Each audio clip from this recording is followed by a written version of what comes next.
سورۃ المائدہ آیت نمبر 4.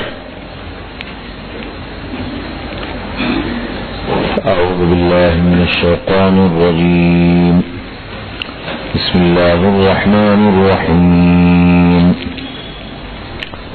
يسألونك ماذا أحل لهم قل أحل لكم الطيبات وما علمتم من الجوارح مكلبين تعلمونهن مما علمكم الله فكلوا مما أمسكن عليكم واذكروا اسم الله عليه واتقوا الله ان اللہ سریع الحساب.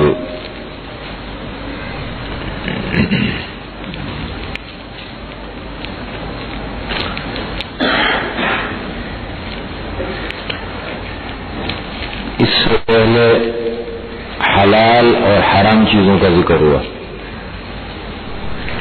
کھانے پینے سے متعلق، کیونکہ انسان کی ایک زندگی کی اہم ضرورت ہے کھانا پینا، ضروریاتی زندگی، تو اس سے متعلق حلال اور حرام چیزوں کا ذکر ہوا. یہاں سوال ہوا کہ پھر کیا واضح چیزیں، کیا کیا چیزیں حلال ہیں، ایک یہ سوال ہوا. دوسری بات یہ ہے کہ عرب میں شکار کا بھی رواج تھا، بڑا شکار کرتے تھے. یہ بھی شکار ہے، قسم کا مچھلیاں پکڑتے ہیں، اس کو کرتے ہیں، سب ہے نا، یہ دوسرے لوگ خریدتے ہیں، باقی چیزیں ہیں. تو یہ سوال ہوا کہ اس کا کیا حکم ہے. قرآن کریم نے اس کا بھی جواب دیا. یسألونک ماذا، آپ الفاظ پہ غور کریں، دیکھیں اللہ تعالیٰ الفاظ کیا استعمال فرماتے ہیں. یسألونک ماذا احل لهم، لوگ سوال کرتے ہیں آپ سے، آپ صلی اللہ علیہ وسلم سے، ماذا احل لهم، کہ کیا چیز ان کے لیے حلال کی گئی ہے، حلال ہے کیا. قل، آپ کہہ دیجئے، آپ لوگوں سے کہہ دیجئے، احل لکم الطیبات، حلال کی گئی ہیں تمہارے لیے پاکیزہ چیزیں. دیکھیں طیبات کا لفظ استعمال فرمایا، نہ کہ حلال کا لفظ استعمال فرمایا. وہاں سوال کیا ہو رہا ہے، یہ سرون کا ماذا احل لهم، قل احل لکم الطیبات. اور طیبات کا معنی آپ نے سمجھا ہے کہ طیبات کس کو کہتے ہیں کہ صرف حلال نہ ہو بلکہ صاف ستھری بھی ہو.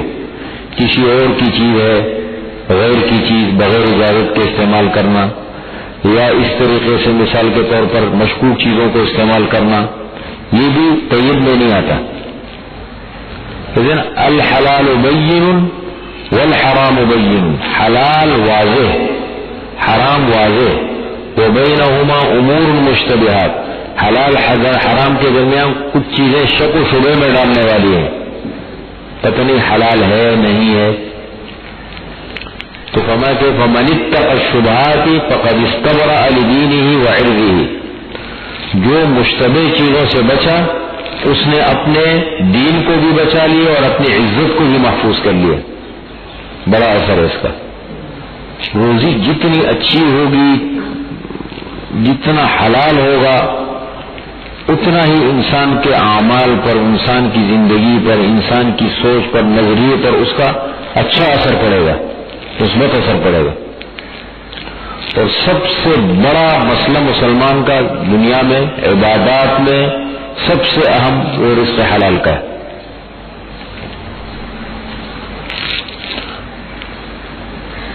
قل احل لکم الطیبات، جو حلال کی گئی ہیں تمہارے لیے پاکیزہ چیزوں میں سے. آج شکار کا مسئلہ بیان کیا.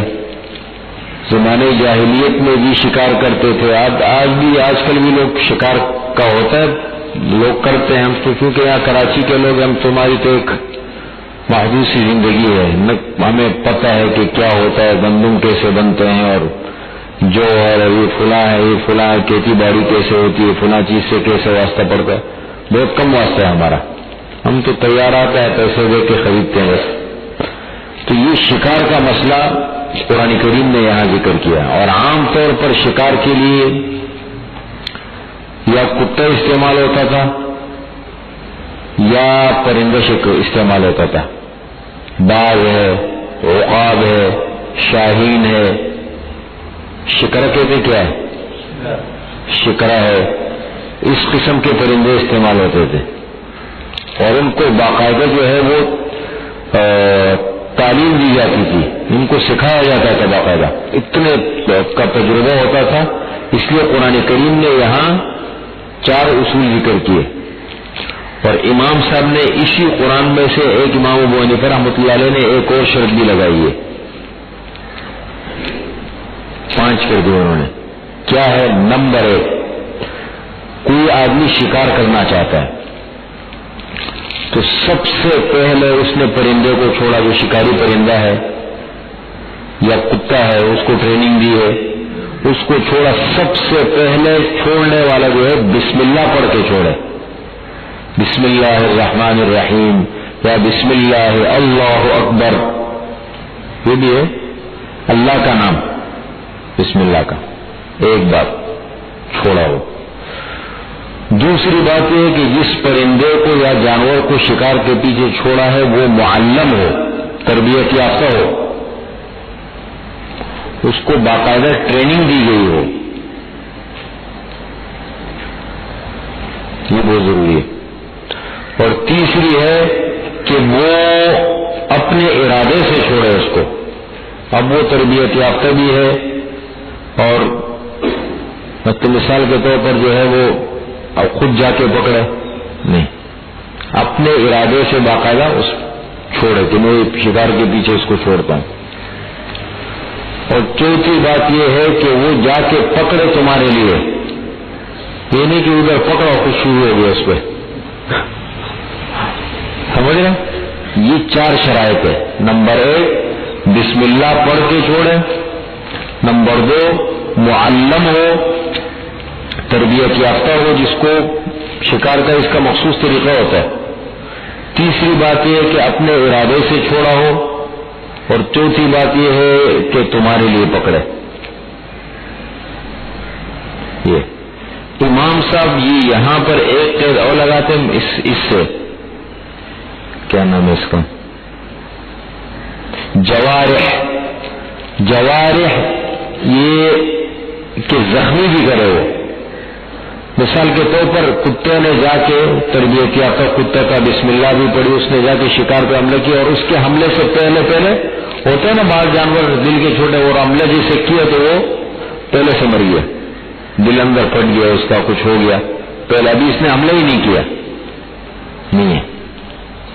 یہ بات تب ہو رہی ہے کہ ذبح نہ کرے، آپ نے جانوروں کو پرندوں کو ٹرین کیا ہے، تربیت دی ہے، اور وہ بسم اللہ پڑھ کے چھوڑے، وہ جا کے وہاں مار دے، قتل کر دے، اس کو حلال ہے۔ ورنہ ویسے تو کل آپ نے پڑھا کہ اگر مثال کے طور پر کسی جانور کو مرنے سے پہلے آپ نے ذبح کر لیا ہو تو ویسے بھی حلال ہے۔ یہ شکار کی بات ہو رہی ہے کہ شکار نے کسی چیز کو پکڑ لیا اور ان 4 شرائط کے ساتھ یا 5 شرائط کے ساتھ ہو تو وہ آپ کے لیے حلال ہے۔ پھر یہ ہے شکار کا مسئلہ۔ امام صاحب کیا فرماتے کہ زخمی بھی کرے، اب وہ خود بخود جا کے مر گیا پھر نہیں، یہ غلط ہے۔ بندوق کی گولی کہتے ہیں اس کی نوک، اس میں نوک کا ہونا ضروری ہے، تو بندوق کی گولی سے اگر مارے اور مر گیا ذبح کرنے سے پہلے وہ حلال نہیں ہے، اس کی نوک نہیں ہے، تیر سے ہے، وہ تو زخمی ہوگا تو ہاں زخمی ہو گئے، تیر میں ہے، لیکن بندوق کی گولی جو ہوتی ہے نا اس کا بارود ہوتا ہے، اس کی نوک نہیں ہوتی کہ یہ مسئلہ لکھا ہے، مجھے تجربہ تو ان چیزوں کا ہے نہیں نا، عملاً تو میرا کبھی واسطہ نہیں پڑا ان چیزوں سے۔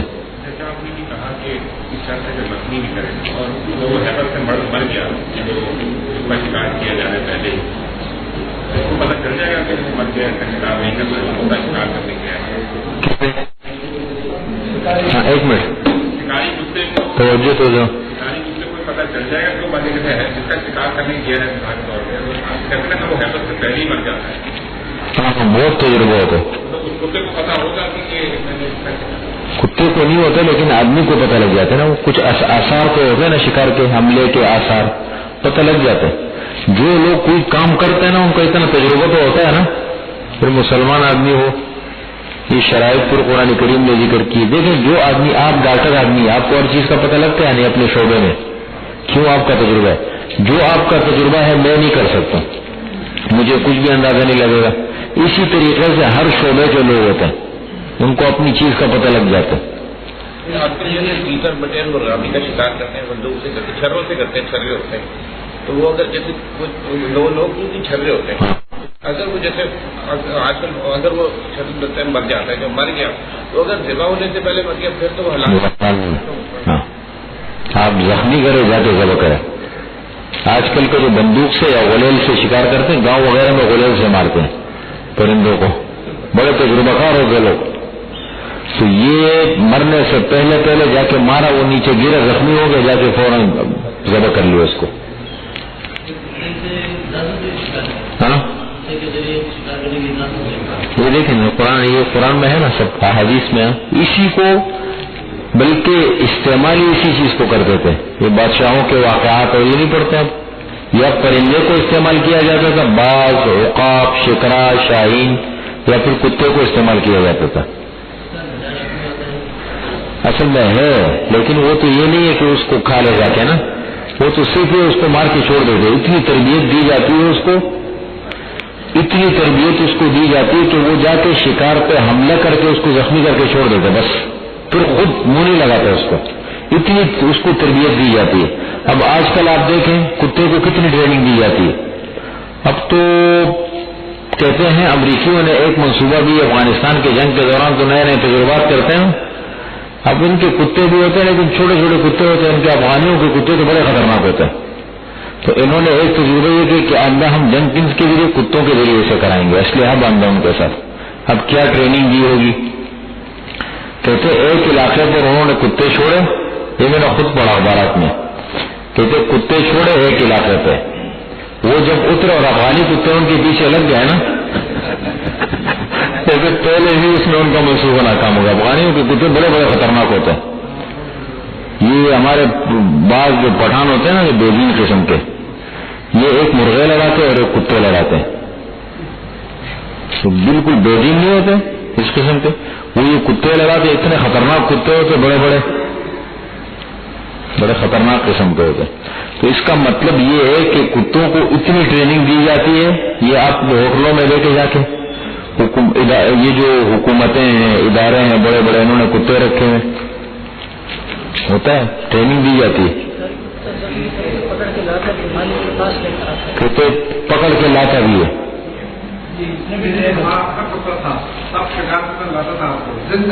آپ کا اپنا تو اچھا ہے. آپ بتائیں کہ اس کو آپ ٹریننگ کیسے دیتے تھے. اچھا آپ نے لیا اس بنیاد پر کہ شکاری ہے. مرغی پکڑنا میں آپ کے پاس آتا تھا, مرغی پکڑنا بہت بڑی مشکل ہے. تو کسی اور کی مرغی پہ پکڑ کے نہیں,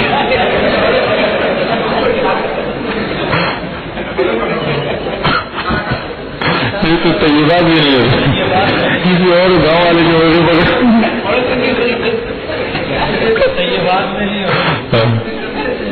اسی طرح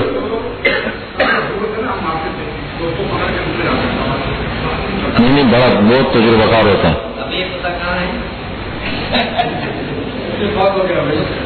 انتقال ہو گیا کسے, اگر بسم اللہ پر, اس لیے کہ نوکدار ہے. ہاں نوکدار ہے, جس چیز کی نوک ہوتی ہے نا, نوک ہو اس سے اندر جا کے زخم کرے. چرہ جو ہوتے ہیں نا, یہ جا کے لگتا ہے, یہ مطلب اس کو وہ کرتا ہے, بارود پتہ نہیں کیا ہوتا ہے, جسم کو پھاڑ دیتا ہے.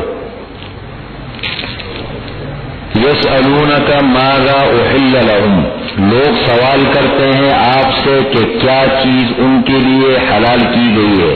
یہ آدمی کو علم اور تحقیق کا شوق ہو نا. ابھی ماشاءاللہ میں نے وہ گندم کی مثال دی تھی, ہمارے فہیم صاحب لگے وہ انٹرنیٹ سے مسلسل نکال لیں اس کو. تو ابھی کہہ رہے کہ ایک خوشے کے اندر کتنے 85-80 دانے ہوتے ہیں، لیکن قرآن کا کیا ہے؟ فی کل سنبلۃ 100 حبۃ، 100 دانے. تو اس کا یہ بھی مطلب ہو سکتا ہے کہ اس دور میں شاید لوگوں کی بدعمالیوں کی وجہ سے، گناہوں کی وجہ سے دانے کم ہو گئے. حقیقت ہے حضرت عیسیٰ علیہ السلام کا دور ہے نا، عیسیٰ علیہ السلام جب آئیں گے حکومت کریں گے، اتنے برکت کا دور ہوگا کہ ایک انار کا دانہ ہے نا وہ ایک خاندان کے لیے کافی ہوگا، اور ایک گائے کا دودھ ہے نا وہ پورے خاندان کی کفایت کرے گا. تو برکت بھی تو کوئی چیز ہے. خود صحابہ کرام حضرت عمر ابن عبدالعزیز کے دور کے متعلق تفسیر ابن کثیر نے واقعات لکھے ہیں. اس آیت کے تحت 12 نمبر 21 سورہ روم میں ظہر الفساد فی البر والبحر بما کسبت ایدی الناس لیذیقہم بعض الذی عملوا لعلہم یرجعون، کہ خشکی اور سمندروں میں فساد برپا ہو گیا لوگوں کی بدعمالیوں کی وجہ سے، گناہوں کی وجہ سے. لیذیقہم بعض الذی عملوا لعلہم یرجعون، تاکہ اللہ تعالیٰ ان کے بعض اعمال کا بدلہ ان کو دنیا میں چکا دے. تو اس آیت کے ذمہ کہ حضرت عمر ابن عبدالعزیز کا دور جب تھا تو ایک کھجور کی گٹھلی کا لکھا ہے کہ ایک کھجور کے برابر. عجیب عجیب مثالیں ملتی ہے. یہ بھیڑیا اور یہ ایک ساتھ چرتے تھے. انصاف سے دنیا قائم ہے، انصاف، اس کے اثرات پڑتے ہیں. قل احل لکم الطیبات، آپ کہہ دیجئے کہ حلال کی گئی ہیں تمہارے لیے پاکیزہ چیزیں. وما علمتم من الجوارح، اور جو تم نے تعلیم دی. دیکھیں پہلی شرط معلم ہو، تربیت یافتہ ہو. وما علمتم، اور جو تم نے تعلیم دی ہے من الجوارح. کیا ترجمہ لکھا جوارح کا؟ شکاری جانوروں کو. جوارح جوارح زوارب جوارح، مطلب وہ زخمی کرنے والے. اصل معنی اس کا بنتے جوارح، جارح یا جارحۃ کی جمع زخمی کرنے والا، زخمی کرنے والی. تو یہ جانور ہے نا، اس کی صفت ہے. یہ معنی نہیں، یہ اس کی صفت ہے. من الجوارح زخمی کرنے والے، اصل معنی یہ بنتا ہے. اب اس کا لازمی ترجمہ کرتے ہیں شکاری جانور.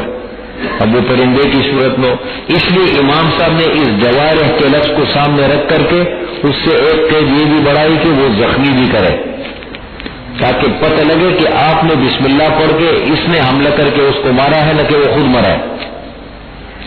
من الجوارح مکلبین، مکلبین کا ترجمہ کرتا ہے ای مرسلین. یہ دوسری شرط ہے. مکلبین تم چھوڑتے ہو، یعنی اپنے ارادے سے چھوڑا ہو. مکلبین ای مرسلین، تم ان جانوروں کو چھوڑنے والے ہو شکار کے پیچھے. دو قید ہو گئے.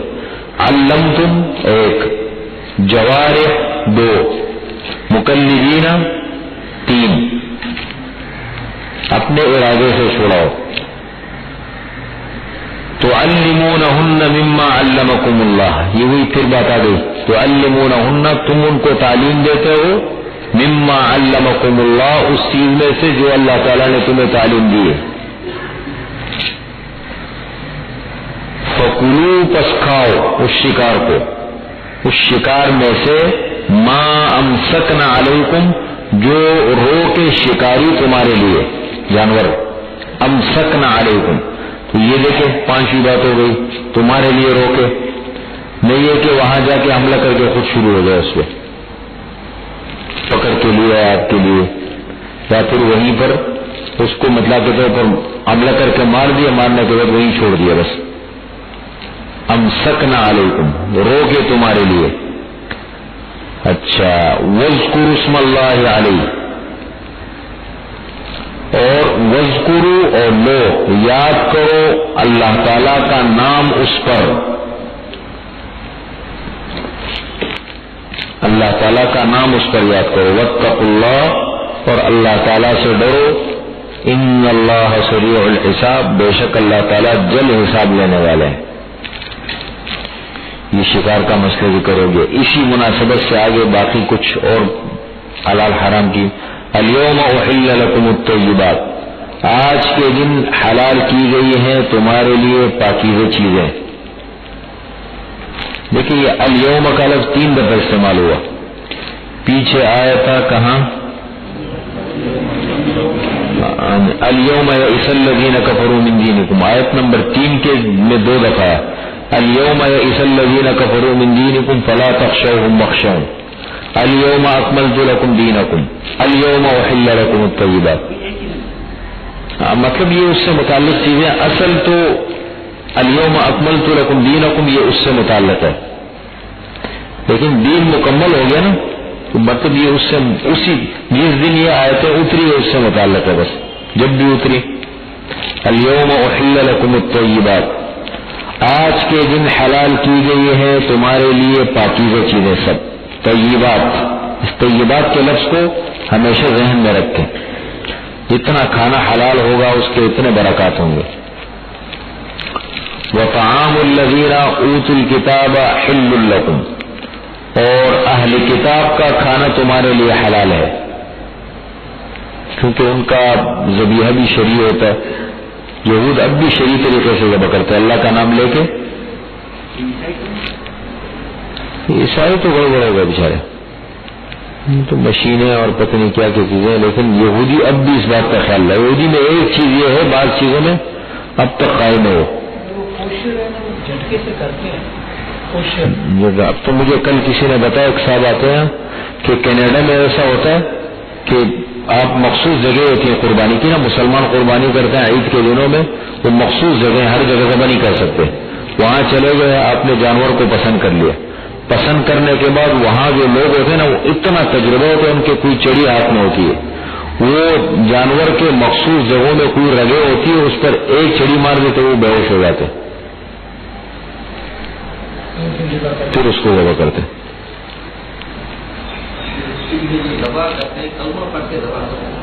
بسم اللہ اللہ اکبر، اللہ کا نام ہے، بسم اللہ اللہ اکبر، یا بسم اللہ الرحمن الرحیم.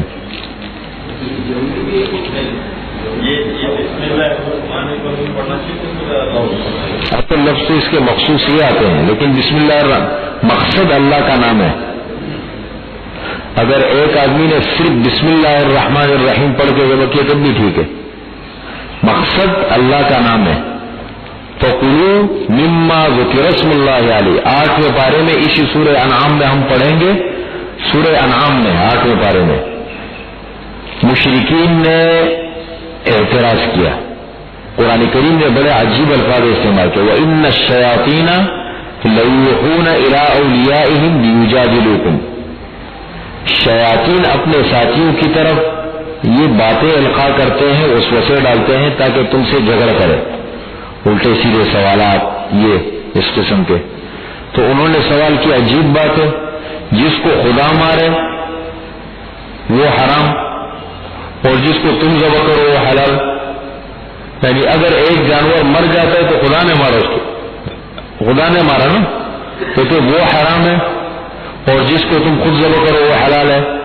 تو اللہ تعالیٰ نے اس کا جواب دیا، اصل مسئلہ یہ نہیں، اصل ہے اللہ کا نام. فَكُلُوا مِمَّا ذُكِرَ اسْمُ اللَّهِ عَلَيْهِ، جس پر اللہ کا نام لیا گیا وہ حلال، جس پر اللہ کا نام نہیں لیا گیا وہ حرام. اللہ کا نام، لیکن وہ جو الفاظ آتے ہیں وہ ہے، لیکن مقصد کیا ہے؟ اللہ کا نام لینا، اللہ کا نام لے کے ذبح کیا جائے شرعی طریقے سے. وَطَعَامُ الَّذِينَ أُوتُوا الْكِتَابَ حِلٌّ لَكُمْ، اور اہل کتاب کا کھانا تمہارے لیے حلال ہے. لیکن میرے خیال میں آپ اس دور میں کیا کوئی ہمارے حضرات میں سے کوئی باہر جاتا ہے اور ان کا ذبیحہ ہے، آپ کا دل مطمئن ہوگا؟ اس کا بھی خیال رکھنا چاہیے. وہ شرط تو کھا لیتے ہیں کیونکہ وہ حلال بڑا موٹا موٹا لکھا ہوتا ہے حلال ہے، خود لکھتے ہیں حلال. ایک دفعہ سعودی عرب میں امام صاحب کہتے ہیں، میں سعودی عرب میں تھا، مکہ میں، باہر سے وہ چیزیں پیک آتی ہیں نا، گوشت وغیرہ مچھلیاں وغیرہ ساری، تو گوشت کے اوپر شک کیا کسی نے، مسئلہ اٹھا سعودی عرب میں، علماء نے اس پر احتجاج کیا. تو سعودی حکومت نے جس ملک سے وہ چیزیں آتی تھی ان کو کہہ دیا کہ بھائی آئندہ کے لیے آپ جو چیز دے گے اس کو جو حلال اس کے اوپر حلال لکھ دیا کریں. تو انہوں نے کیا کہ جتنی چیزیں بیچتے تھے حلال لکھتے تھے، مچھلی کے ڈبے آتے تھے اس پہ بھی حلال لکھنا شروع کر دے. ان کو کیا پتا، ان کو پتا ہے مسلمان ہے بس چلا ان کو، جذباتی ٹائپ کے لوگ ہیں.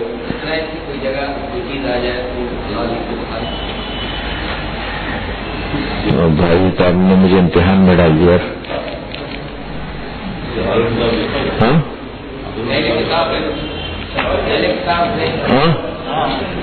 کہتے اگر اسرائیل سے کوئی چیز آ جائے تو اس کو کھانا چاہیے. میں تو کہتا ہوں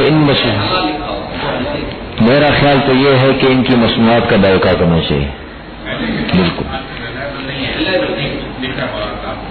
لکھا ہے نا، لیکن بہرحال ذبیحے میں ہے، باقی چیزوں میں نہیں. شادی کا مسئلہ آ رہا ہے اس میں نہیں ہے، آگے شادی کا مسئلہ آ رہا ہے.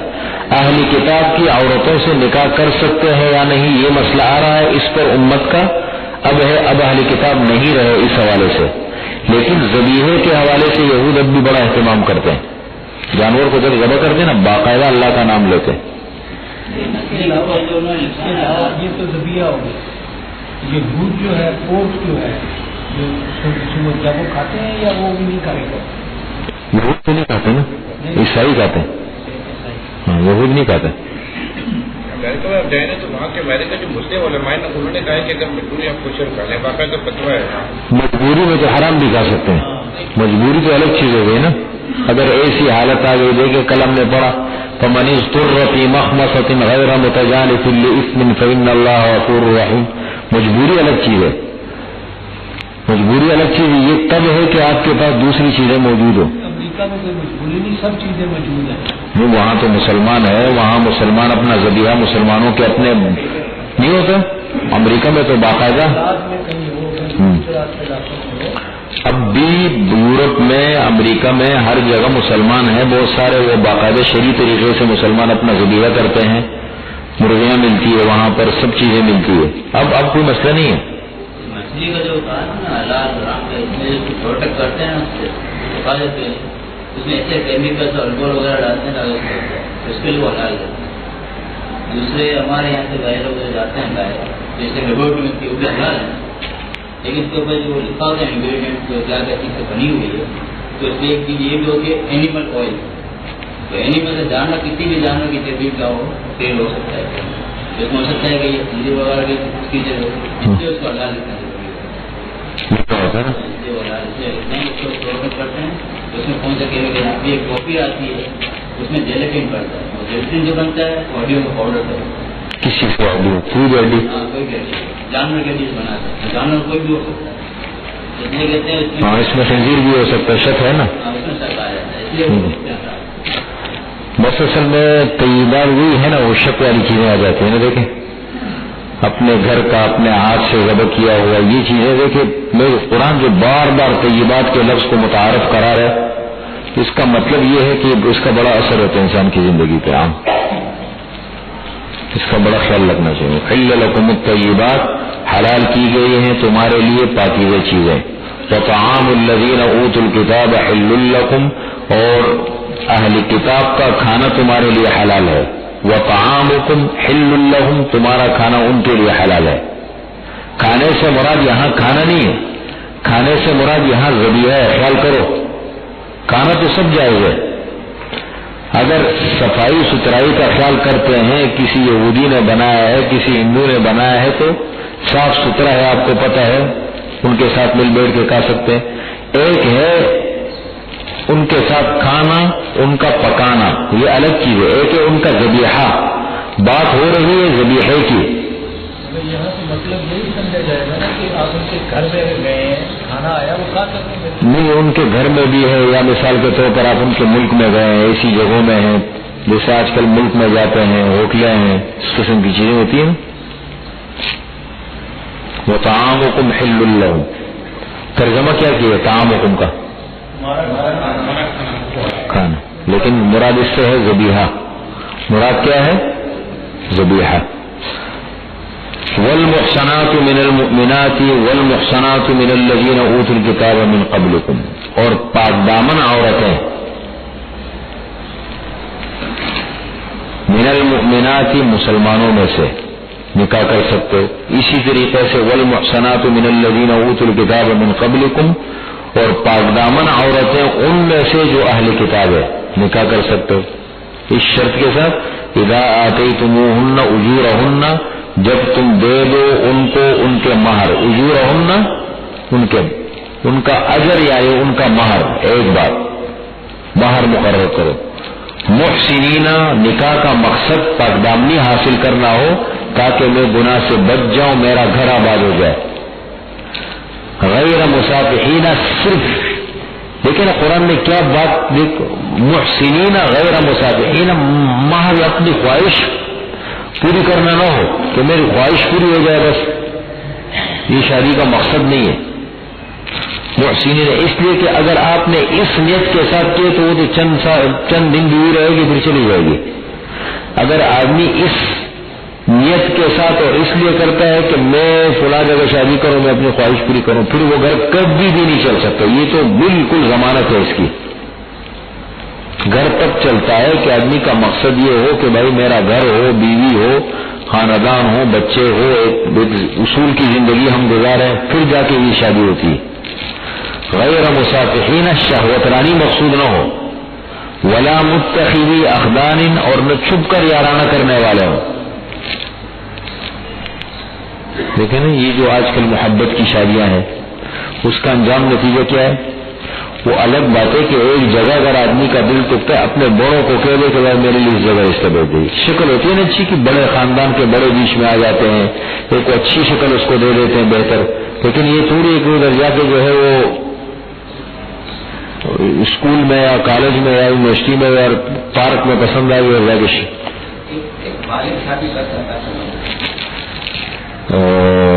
بالکل ایسے مطلقاً جائز نہیں ہے اس کی میں تفصیل ہے دیکھنا پڑتا ہے کفو کو دیکھنا پڑتا ہے برابری کو خاندانی مناسبت کو دیکھنا پڑتا ہے اب ایک آدمی روڈ پہ جا رہا تھا کوئی پسند آئی اور دونوں نے کہا شادی کرتے ہیں شریعت نے اس بارے میں کچھ شرائط لگائی ہے ان سب کو دیکھنا پڑتا ہے اس لیے کہ شادی کا ایک مقصد ہے آیا اس شکل میں وہ مقصد پورا ہوتا ہے یا نہیں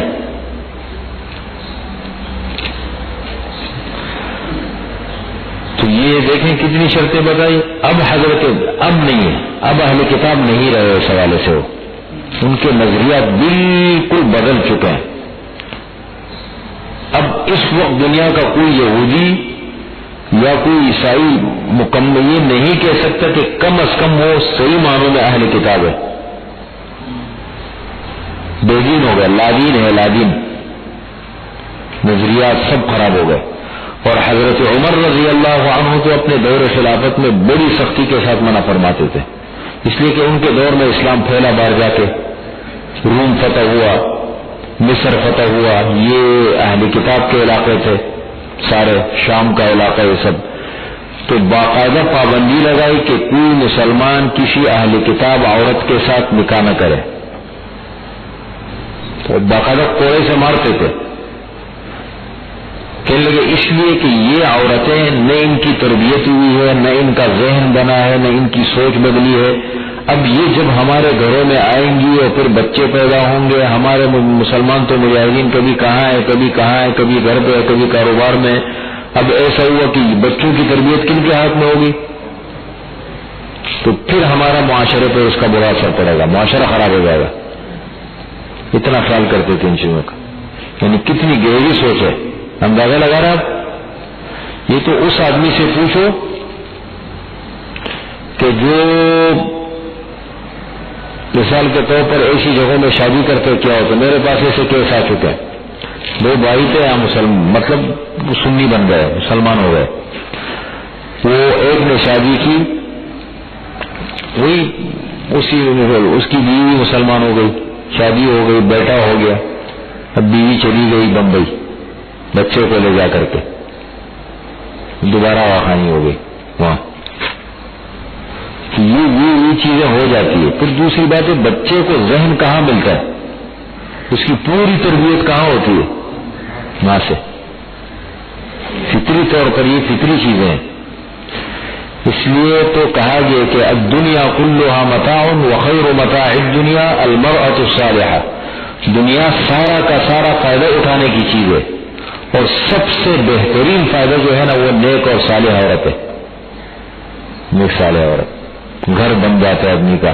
کتنا جس کی بیوی نیک ہوتی ہے، امانت دار ہوتی ہے، اور تو آدمی کو کتنا ذہنی سکون ہوتا ہے گھر کے حوالے سے.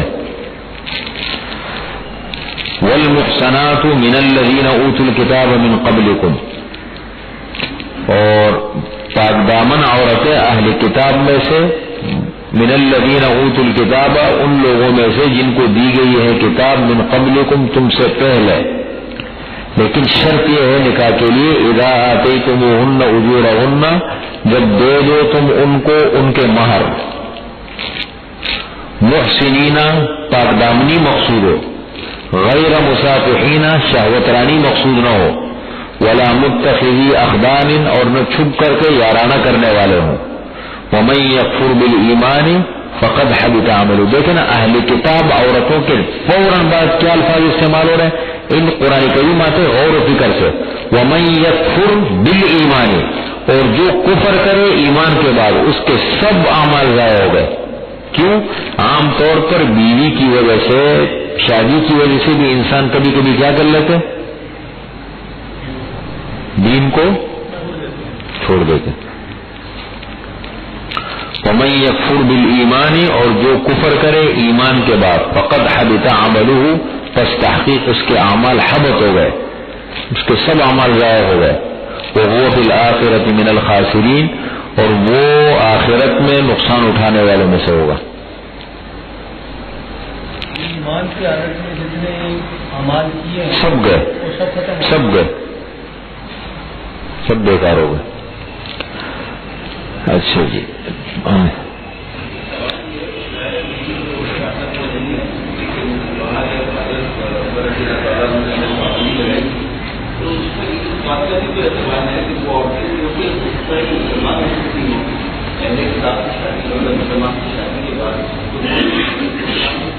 وہ الگ چیز ہو گئی نا. دیکھیں فرق ہے، اصل میں ان چیزوں کو سمجھنے میں ٹائم لگتا ہے. ایک تو یہ ہے کہ مسلمان ہو گئی، اسلامی معاشرے میں آ گئی، تربیت مل گئی، اب تو کر سکتے، اب تو مسلمان ہے نا. یہاں بات اس حوالے سے نہیں ہو رہی، وہ اپنے دین پر قائم ہے، اہل کتاب ہے اور آپ اس سے شادی کرتے ہیں، یہ اس کی بات ہو رہی ہے. اگر مسلمان ہے وہ تو اوپر آ گئی، والمحصنات من المؤمنات. ابھی ایک کافر ہے وہ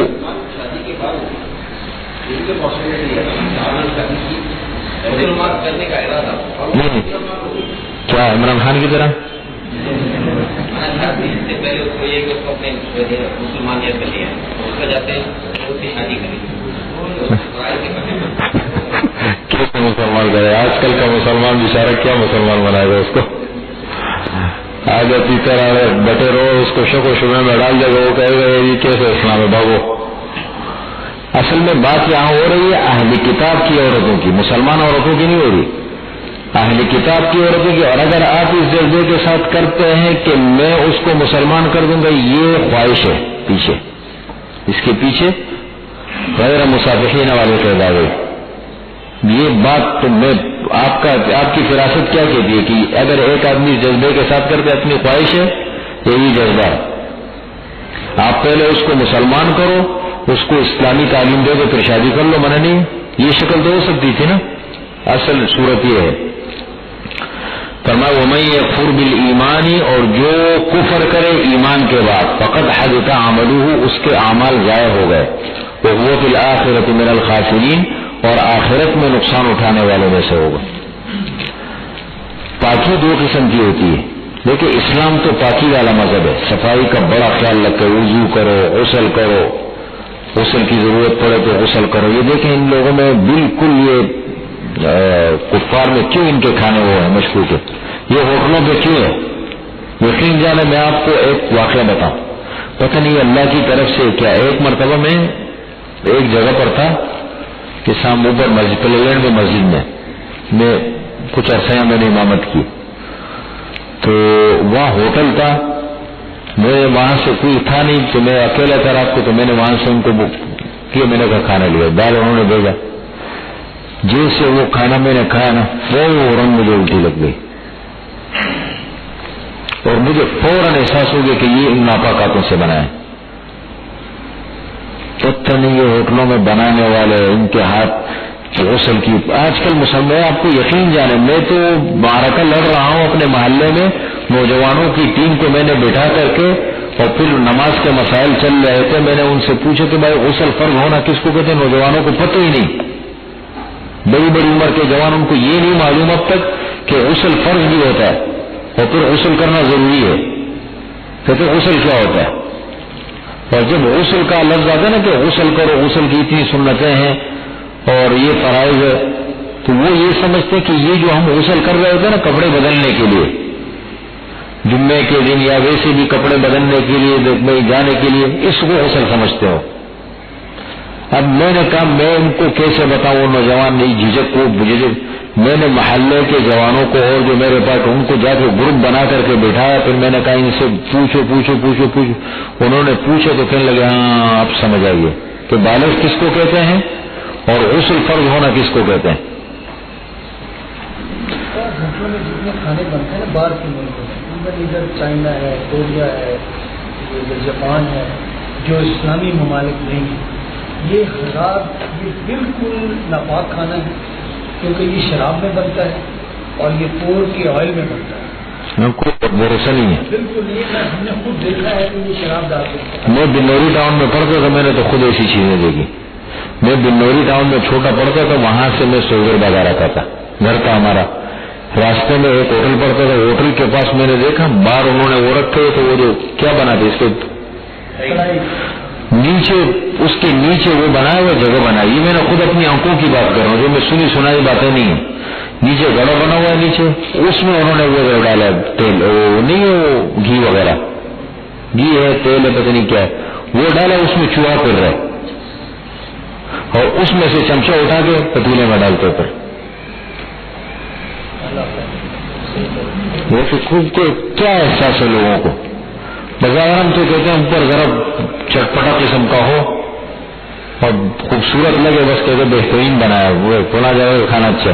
ہم تو ظاہر کو دیکھتے ہیں نا, اندر کے اس کو گھر کا دیکھے, گھر کا کھانا گھر کا کھانا ہوتا ہے, اس کے اپنے اثرات ہوتے ہیں.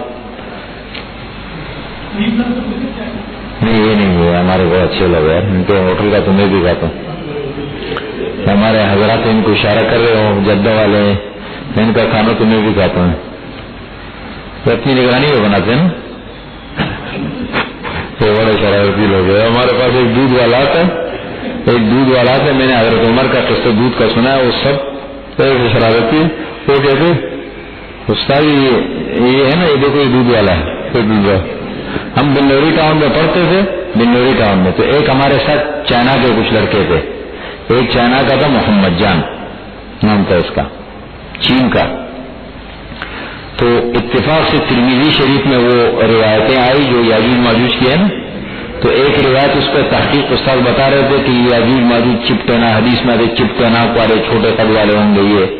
تو کہنے لگے ایک روایت اس میں یہ ہے, مطلب جو محققین کہتے ہیں کہ یہ چین کے لوگ ہیں یاجوج ماجوج, جو فتنہ آئے گا, تو اس کا نام ہی لوگوں نے یاجوج ماجوج رکھ دیا. طلبا نے بڑے شرارتی چڑھتے تھے, یاجوج ماجوج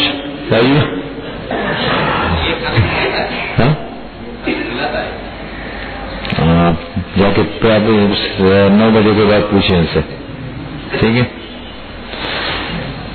یہ تھوڑا کھلا سبق بھی کبھی ہونا چاہیے تاکہ یہ سمجھ میں آ جائے. میں تو کہتا ہوں اگر میں سوالات سے طیبات کا لفظ آپ کو میں نے سمجھا لیا تو میرے خیال میں قرآن کا مقصد بھی پورا ہو گیا. طیبات کا کیا مطلب ہے, یہ کم از کم دل و دماغ میں اتر جائے. آپ لوگ اور آج کے بعد خیال رکھو اس کا, پھر اللہ برکت دیں گے, پھر برکت دو کو زبردست بہت ضروری ہے. یا اب کہتے ہیں کہ پاکی 2 قسم کی ہوتی ہے, ایک ظاہری اور ایک باطنی پاکی. یہ جو اب تک ذکر ہوئے باطنی پاکی کا, رزق حلال کھاؤ, حلال چیزیں, اس کے اثرات انسان کے اعمال پر پڑتے ہیں. ایک ہے ظاہری پاکی.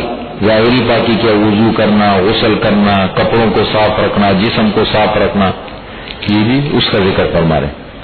پہلے وضو کے فرائض ذکر فرمائے, پھر غسل کا ذکر. یا ایھا الذین آمنوا, اے ایمان والو. کون سا نمبر ہے؟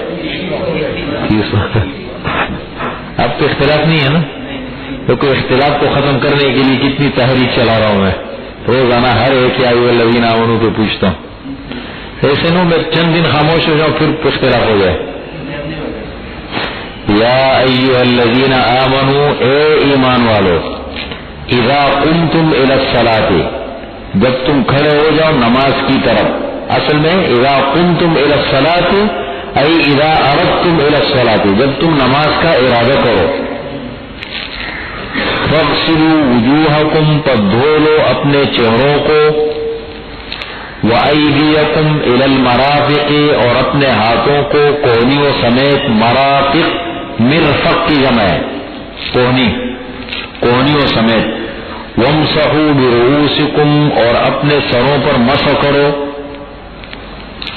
وارجلکم الی الکعبین، اور دھو لو اپنے پیروں کو ٹخنوں سمیت. یہ 4 ہو گئے، ہاں 4 فرض ذکر ہو گئے. دیکھیں ایک اصول یاد رکھیں، قرآن کریم کو سمجھنے کی ضرورت ہے. میں 2 آیتوں پر اس دن بڑا غور و فکر کرتا رہا. ایک 5ویں پارے میں ہم نے ایک آیت پڑھی اور ایک 26ویں پارے میں سورہ محمد میں ہے. افلا يتدبرون القرآن ولو كان من عند غیر اللہ لوجدوا فیہ اختلافا کثیرا. یہ پیچھے آپ نے پڑھی ہے نا آیت نمبر ہے، ایک میں بتاتا ہوں، نکالے نہیں اس میں بتا دیتا ہوں.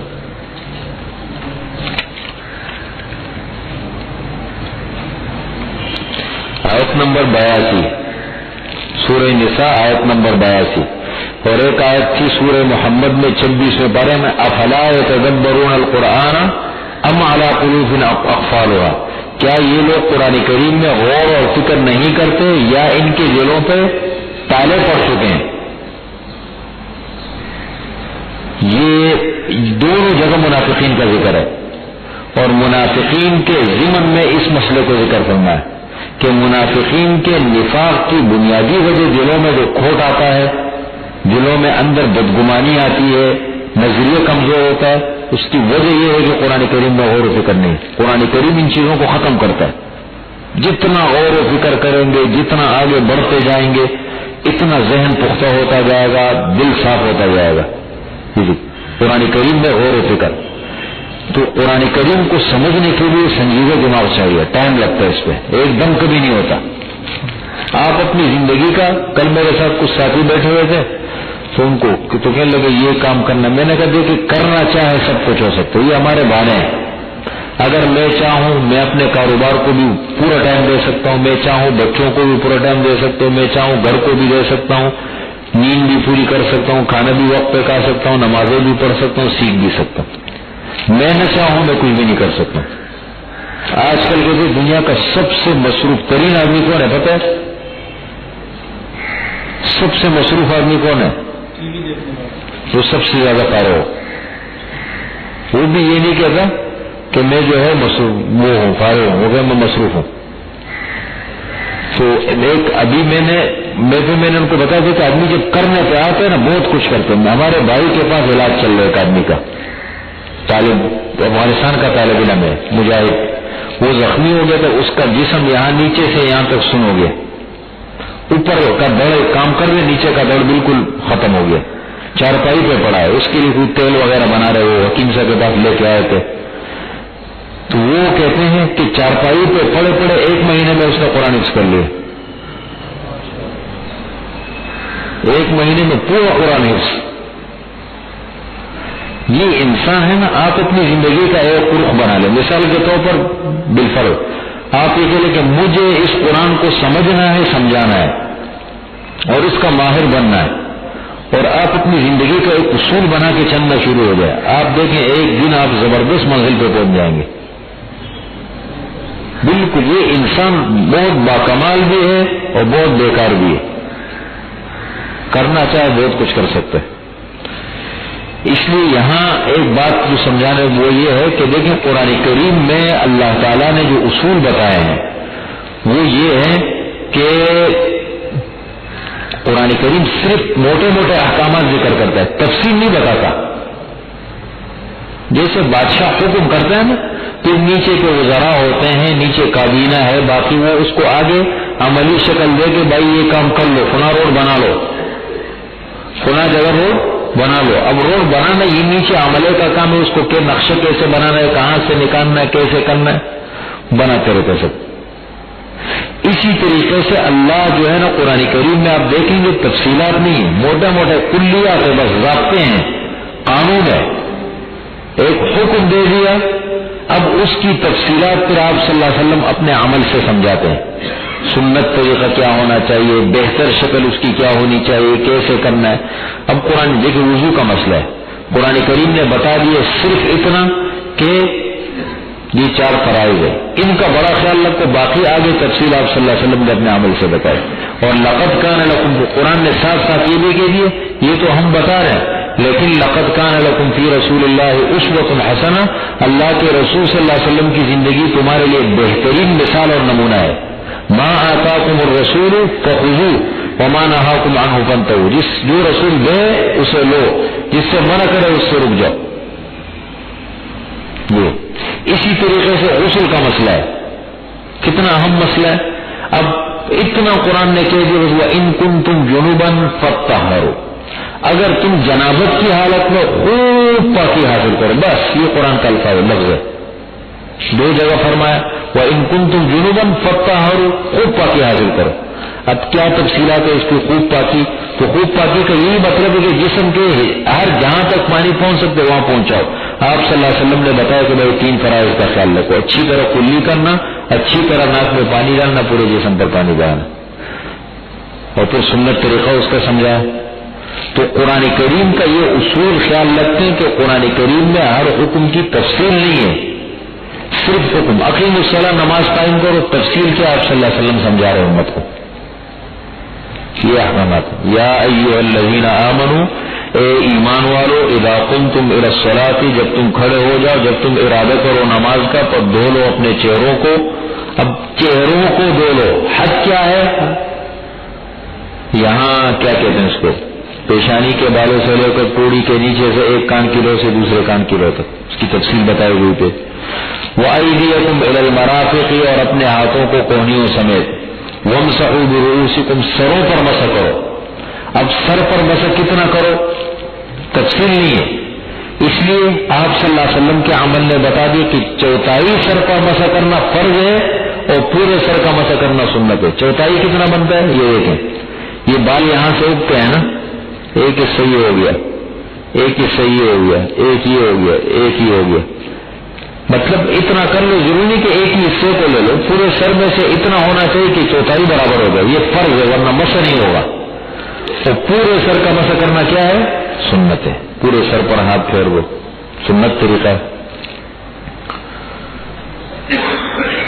وَأَرْجُلَكُمْ إِلَى الْكَعْبَيْنِ، اور اپنے پیروں کو ٹخنوں سمیت دھو لو.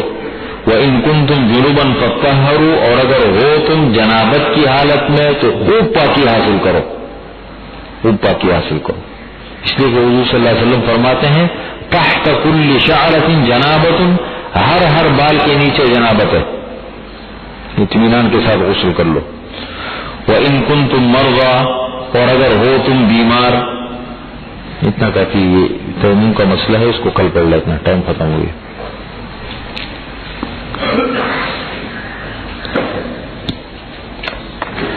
الحمد لله رب العالمين، والصلاة والسلام على خير خلق محمد وآله وأصحابه أجمعين.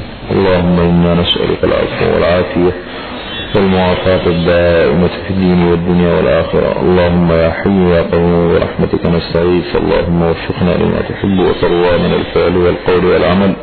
سبحان ربك رب العزة عما يصفون، وسلام على المرسلين.